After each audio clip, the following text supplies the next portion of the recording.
4월에 추천 도서가 이 책입니다. 이 책은 T.C. 해리슨 워런 목사님이 지은 오늘이라는 예배. 부제가 사소한 하루는 어떻게 거룩한 예전이 되는가? 사소한 하루가 어떻게 거룩한 예배가 될 수 있는가? 근데 영어 제목이 눈에 띕니다. 영어 제목이 Liturgy of the Ordinary 이런 제목인데 이 의미가 심장합니다. 이 ordinary가 뜻이 아주 거의 상반되는 두 가지 뜻이 있거든요. ordinary가 뭐냐면 예식서를 얘기해요. 대한예수교 장로회 예식서 이런 걸 이게 ordinary인데, 근데 또 다른 의미로는 평범한 이런 뜻을 갖고 있어요. 이 책은 이 제목은 ordinary의 예전이다, 예식서의 예전이다 이렇게 돼 있지만 또 다른 의미로 평범함의 예전, 평범함의 예배가 뭐냐 그런 내용으로 되어 있습니다. 저자는 미국 목사님이죠. 근데 여자 목사님이에요. 그래서 미국 목사님이고 또 여자 목사님인데 제가 이 책을 읽으면서 얼마나 친근하게 느꼈는지 몰라요. 어떤 때는요, 이게 내가 쓴 책 같아요. 내가 쓴 책을 내가 지금 최종 원고 교정하고 있는 그 정도로 친밀감, 내용적으로 친밀감을 느꼈습니다. 그래서 오늘 설교는 이 목사님 얘기 반, 제 얘기 반, 그냥 섞어서 이중창으로 이 노래 부르듯이 그냥 인용부호 따로 안 드리고 그렇게 설교를 진행하려고 합니다. 우리가 일상을 살아가면서 오늘 설교 시간에 몇 가지 주제만 한번 보겠습니다. 첫째 주제, 잠에서 깨어나는 것. 하루를 시작하면서 우리는 잠에서 깨어납니다. 사랑을 받은 존재로서 시작을 하는 거예요. 하루를 살면서 조건을 만족시켜야 하루의 삶이 열리는 게 아니에요. 착해야 보상을 받으면서 하루를 시작하는 게 아니에요. 이미 사랑받은 존재로서 하루의 축복의 기회가 미리 주어지는 거예요. 축복의 가능성이 미리 주어집니다. 눈을 뜨는 순간 하루가 우리에게 선물로 주어지는 거예요. 매일 똑같은 것이 반복되는 일상에서 하나님은 특별한 선물을 우리에게 주십니다. 이 반복 속에서 발전하게 하고 진보하게 하고 반복 속에서 매일의 경험을 더 쌓아가게 만드는 거죠. 직장의 캐리어도 쌓이고 능력도 쌓이고 지식도 쌓이게 만드는, 익숙하게 만드는 거죠. 여러분은 영화를 보면서 어떤 장면을 기대하십니까? 주인공이 코 골고 침 흘리면서 잠자는 장면을 몇 시간 동안 보고 싶습니까, 여러분? 몇 시간 동안 주인공이 고속도로의 정체 속에, 교통정체에 갇혀 있는 거, 그걸 몇 시간 보기를 원합니까? 아니죠. 특별하게 편집된 장면, 극적인 장면, 무언가 집중된 장면, 농축된 장면, 이런 거를 우리가 보고 싶어 하는 거예요. 우리 성도들도 마찬가지입니다. 내 삶 가운데서 하나님이 극적으로 역사하시는 드라마틱한 그런 장면, 그 멋진 순간만 기억하려고 하는 거죠. 그런데 우리의 삶은 어때요? 하루의 시간은 대부분 지루하고 진부하고 반복적이고 새로울 것도 없는 일들로 채워져 있어요. 달라스 윌라드는 이런 말을 합니다. 실제로 변화가 일어나는 곳은 우리가 하나님 그리고 이웃과 함께 거하는 실제적 삶 속이다.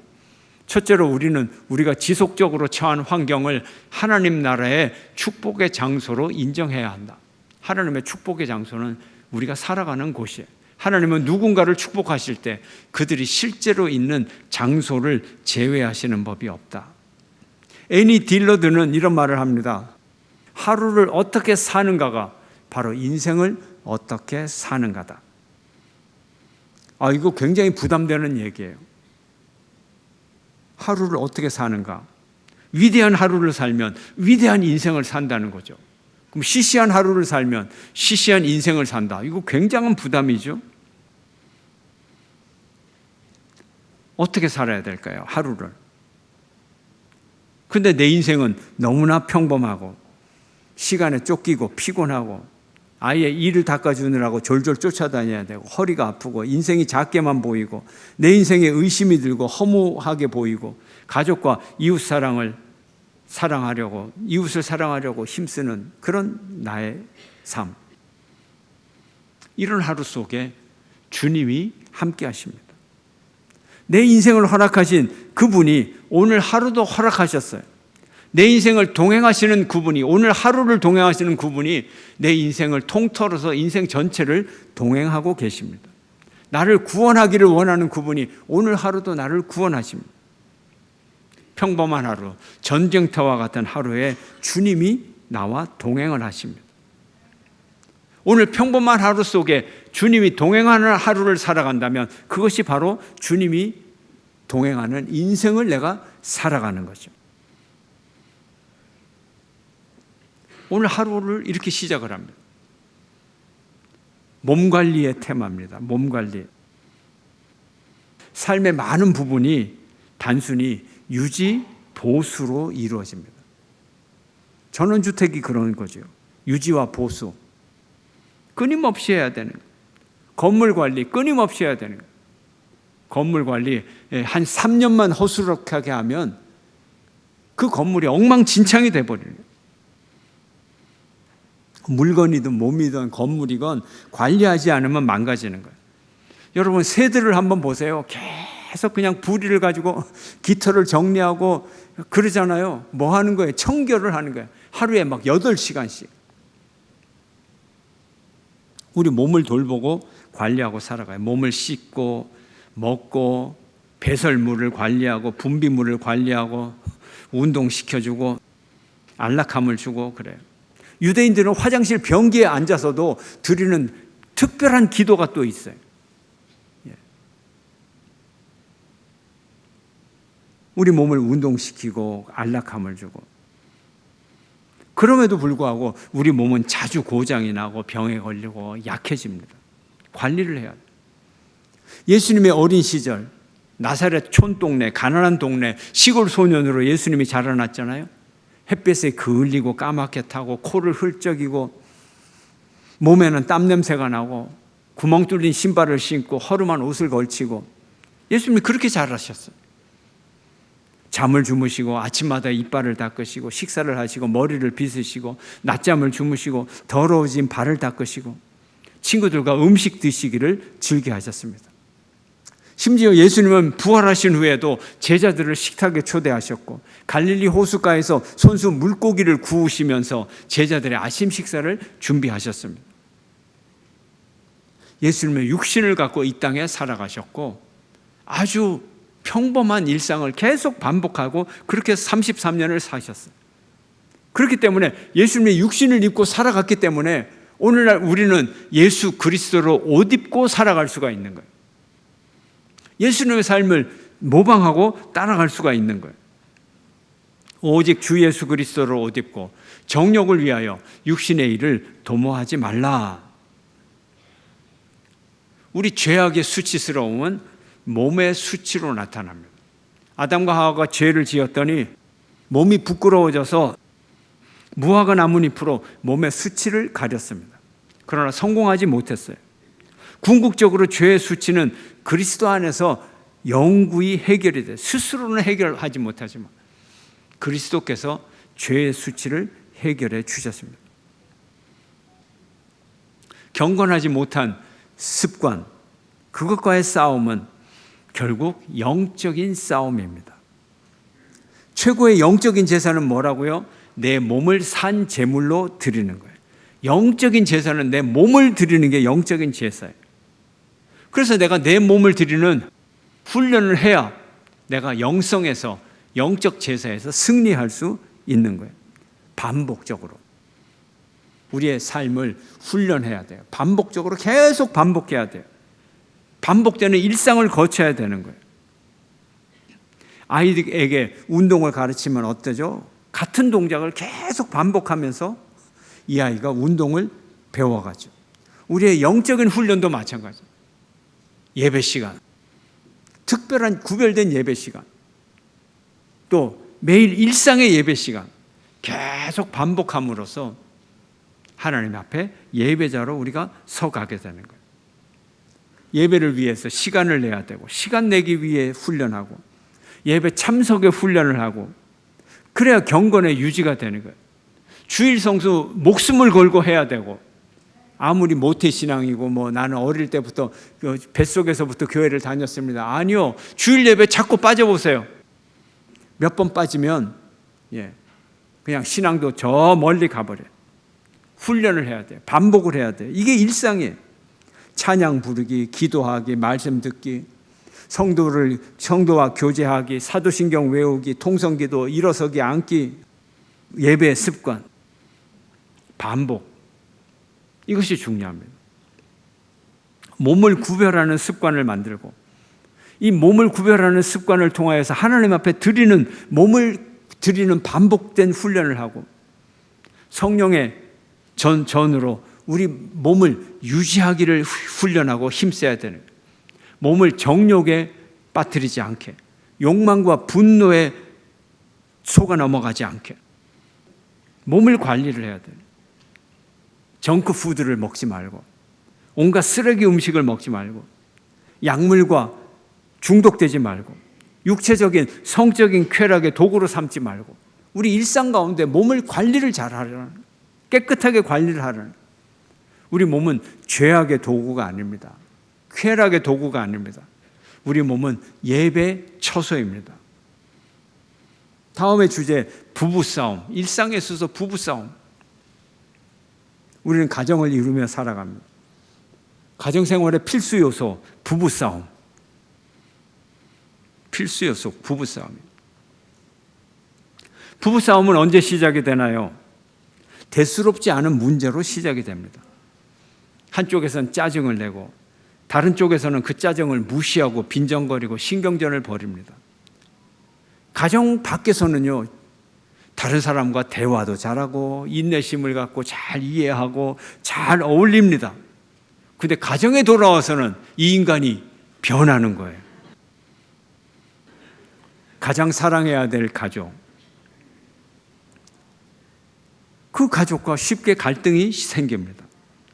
주로 피곤할 때, 걱정거리가 있을 때, 두렵거나 낙심이 있을 때, 그때 갈등이 많이 일어납니다. 우리는 진리를 위해서, 정의를 위해서, 이런 것들을 위해서는 잘 사로잡힐 수 있는데, 정작 정말 친절을 베풀어야 될 가족, 용서해 줘야 할 가족, 은혜를 베풀어야 될 가족, 이런 가까운 관계에서는 우리가 인색해질 때가 있습니다. 그러나 세상 속에서 하나님의 평화를 이루는 일은 내가 있는 곳에서 하나님의 평화를 이루는 거예요. 내가 있는 곳, 내 가정에서 나는 하나님의 평화를 이루고, 우리 동네에서 아파트 같은 라인에서 평화를 이루고, 우리 교회에서 내가 평화를 이루고, 나의 직장에서 평화를 이루고, 내 옆에 있는 사람들과 그 관계에서 평화를 이루고, 이게 내 평화의 장소예요. 예수님이 뭐라고 말씀하셨습니까? 제단에 나가기 전에 형제가 너에게 대해서 원한을 품고 있거든, 그것이 생각나거든, 제물을 드리기 전에 형제와 화평한 다음에 화해하고 와서 제물을 드려라, 제사를 드려라 말씀하셨어요. 예배 드리기 전에 사람과 화해하고 평화를 만들어야 되는 거예요. 이 일상을 통해서 하나님에게 우리가 나갈 수가 있는 거예요. 또 성찬식을 시작하면서 평화의 인사를 나눕니다. 목사가 주님의 평화가 여러분과 함께 하면 성도들이 또 대답을 하죠. 집례자에게도 함께 하시기를 빕니다. 주님을 향하여 마음을 드높이, 주님을 향하여 우리의 마음을 드나이다. 평화의 인사에 주님의 성찬식에 나가서 주님의 몸과 피를 먹기 전에 우리 바로 옆에 있는 그리스도의 지체들과 평화를 누려야 되는 거예요. 우리가 이웃과 더불어 화평을 누릴 때 평화의 왕이신 예수님의 식탁에 나갈 수가 있습니다. 우리가 세상의 평화를 이루어야 되는 거예요. 우리 교회 주일학교 모든 부서에서 예배를 시작할 때 이제 평화의 인사, 옆 사람과 먼저 인사하고 그렇게 예배를 드릴 수 있기를 바랍니다. 각 부서장들은 유의를 하시기를 바랍니다. 그런데 우리가 부부싸움을 할 때는 어떤가요? 세상의 평화 이런 거 관심 없어요. 최고의 관심사는 눈앞에 있는 왼수를 무찌르는 거예요. 혀라고 하는 칼을 갈고 다양한 무게들을 들고 원수를 으르렁거리면서 무찌릅니다. 지는 것은 절대 질 수가 없어요. 이건 굴욕적인 사건입니다. 앤 라모트는 이렇게 말합니다. 화해의 실천을 배우는 일은 우리의 가장 가까운 이들에게서 시작해야 한다. 지구는 용서의 학교다. 저녁 식탁에서 시작하는 것이 좋다. 저녁 식탁에 해가 지기 전에, 새로운 하루가 시작되기 전에 용서를 하라는 거예요. 원하는 마음, 분노하는 마음을 갖고 저녁을 시작하지만, 저녁에는 유대인들은 저녁에 새로운 날이 시작이 되거든요. 저녁 어두울 때 새로운 날이 시작이 되니까 저녁 식사 때 용서를 하라는 것은 용서를 하고 새로운 하루를 맞이하라, 이런 의미를 가지고 있습니다. 우리는 깨어진 세상을 살아가는 깨어진 인간들이에요. 다 깨어진 마음, 상처받은 마음, 그렇게 살아가고 있어요. 그리고 깨어진 세상을 살아갑니다. 깨어진 사람들끼리 부딪히면 어떻게 될까요? 더 깨지는 거예요. 더 깨지는 거예요. 그래서 우리는 늘 용서와 화해가 필요한 거예요. 깨진 것을 싸매어줘야 부딪혀도 안 깨지는 거예요. 화해로 싸매고 용서로 싸매고, 그래야 우리가 이 세상을 살아갈 수가 있는 거예요. 우리는 그리스도께서 피 흘리며 이루신 값비싼 화해에 참여합니다. 주님은 우리를 화해시키려고 당신의 피를 흘리시고 목숨을 내려놓으셨어요. 우리가 부부싸움에서 가장 먼저 칼을 내려놓는 것이 주님이 이루신 우주적 평화에 참여하는 일이에요. 부부싸움에 칼을 들고서 우주적 평화에 참여하겠다고 기도하면 그런 기도 하나님이 안 받아주시는 거예요. 이제 마지막으로 잠자리에 들어갑니다. 우리는 삶의 3분의 1의 시간을 잠을 자는데 사용합니다. 잠을 자는 게 나쁜 게 아니에요. 디베져서 자는 게 아니에요. 잠이 필수적인 거예요. 우리에겐 잠이 필요합니다. 우리 삶을 지탱하던 자원들이 고갈되고 자원들이 소비되고, 그래서 재충전의 시간이 필요한 거예요. 하루를 열심히 살았잖아요. 하나님이 아침에 눈을 떴을 때 하루라고 하는 아름다운 선물을 주셔서 신나게 하루를 살았는데, 문제는 하루를 살면서 또 에너지를, 자원들을 고갈시켰단 말이에요. 회복의 시간이 필요한 거예요. 그래서 하나님이 우리에게 잠을 주십니다. 현실에 한계가 있어요. 우린 계속 살 수가 없어요. 잠을 자야 돼요. 현실을 그쳐야 돼요. 한계점에 도달했거든요. 현실의 한계. 그러면서 잠을 잡니다. 뭐예요? 누가 충전을 시켜줘요? 하나님이 우리에게 새로운 것을 충전시켜줍니다. 아, 궁극적인 가능성이 있구나. 궁극적인 한계를 깨닫게 됩니다. 나의 한계를 통해서 궁극적인 한계를 깨닫게 됩니다. 잠은 매일의 안식입니다. 우리는 매일의 작은 안식을 통해서 하나님이 주실 영원한 안식을 소망하게 됩니다. 잠은 매일의 죽음입니다. 이 매일의 작은 죽음을 경험하면서 반복하면서 하나님이 주시는 궁극적인 죽음을 생각합니다. 그리고 궁극적인 죽음, 작은 죽음을 통해서 아침마다 다시 일어나는 작은 부활을 경험하게 돼요. 작은 죽음과 작은 부활을 통해서 우리의 궁극적인 죽음과 하나님이 주시는 궁극적인 부활을 소망하게 되는 거예요. 영생의 세계를 깨닫게 되고 소망하게 됩니다. 우리가 매일 밤 한계를 고백하면서 잠자리에 듭니다. 그리고 한계가 없으신 하나님이 그 시간에 우리를 보살펴 줄 것을 믿고 우리의 모든 존재를 하나님께 맡깁니다. 하나님은 사랑하는 자에게 잠을 주십니다.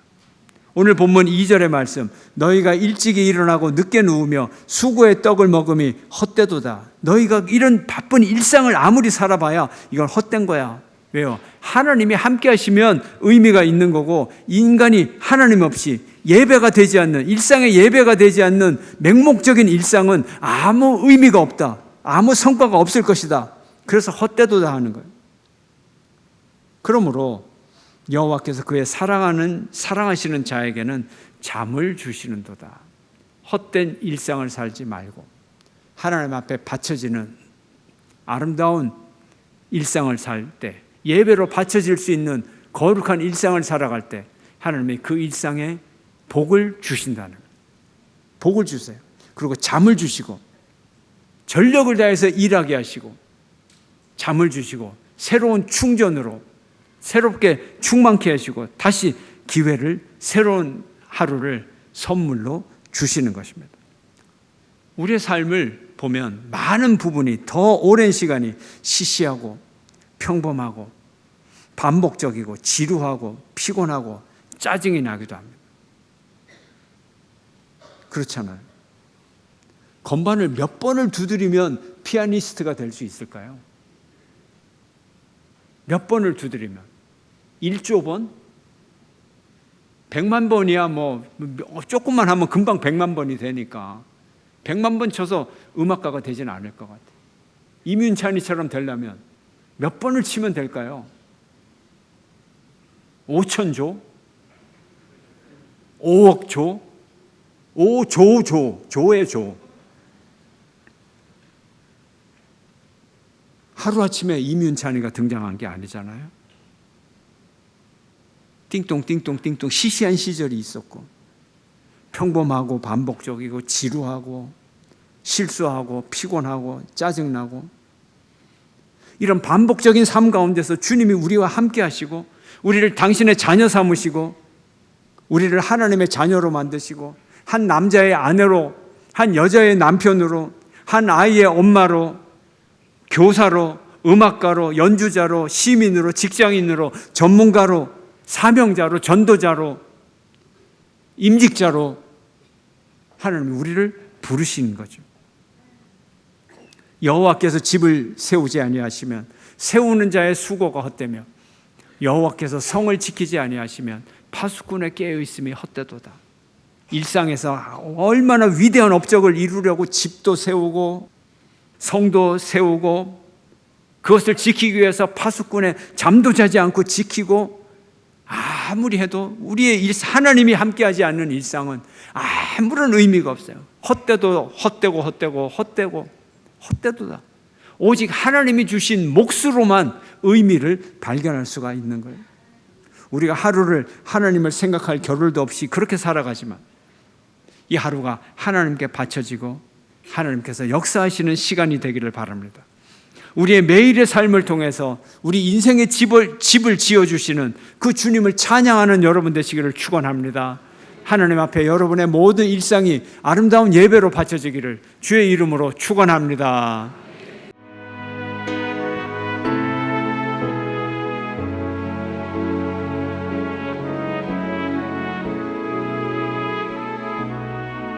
주님 앞에서